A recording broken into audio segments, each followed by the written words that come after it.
ನಿಶ್ಶಬ್ದವಾದ ಒಂದು ರಾತ್ರಿ. ಚಂದ್ರನು ಮುದ್ದಾಗಿ ಬೆಳ್ಳಗೆ ಹೊಳೆಯುತ್ತಿದ್ದ. ಆ ಬೆಳಕು ಭಾರತದೆಲ್ಲೆಡೆ ಇರುವ ಚಿಕ್ಕ ಚಿಕ್ಕ ಮನೆಯ ಕಿಟಕಿಗಳೊಳಗೆ ಮೃದುವಾಗಿ ಒಳಬರುತ್ತಿತ್ತು.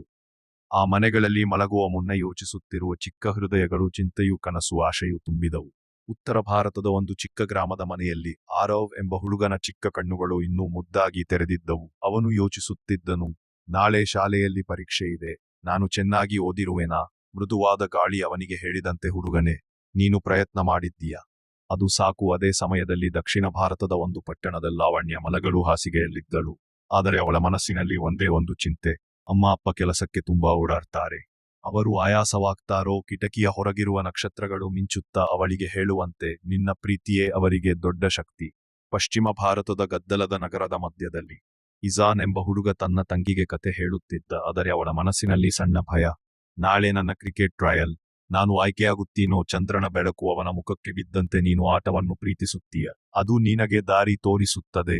ಪೂರ್ವ ಭಾರತನ ಹಸಿರಿನ ನಡುವಿನ ಊರಿನಲ್ಲಿ ಮೀನಾ ಎಂಬ ಹುಡುಗಿ ಮಲಗುತ್ತಿದ್ದಳು. ಆದ್ರೆ ಶಾಲೆ ಹೋಗಲು ದೂರ ನಡೆಯದು ಹೋಗಬೇಕಾದುದರಿಂದ ಸ್ವಲ್ಪ ಅಳಲಿತು.